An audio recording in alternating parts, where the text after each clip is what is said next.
The Office of Hawaiian Affairs, through the Constitution, was promised a pro rata share of the revenues coming from the ceded lands.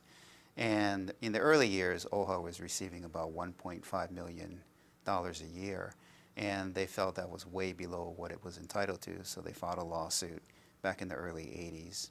In 1987, the Hawaii Supreme Court came back and said, you know, the legislation that set forth how much you're entitled to is really ambiguous, and we can't enforce it. So go back to the legislature and get that clarified.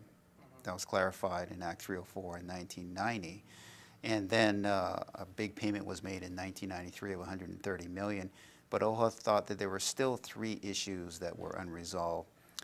Issues concerning revenue from Waikiki duty-free, the state hospitals, and affordable housing programs that the state of Hawaii ran. So what we tried to do is then negotiate a settlement with the state administration, the legal administration, and if we could, then we'd take it to the legislature to see if they would finally pass a bill to resolve these 3 issues.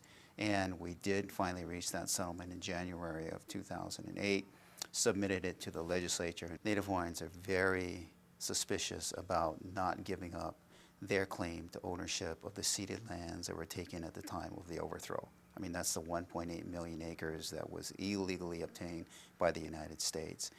And this settlement does not do that. And so, you know, we understood that OHA could not settle that claim, and we made absolutely sure that that is not what we were settling.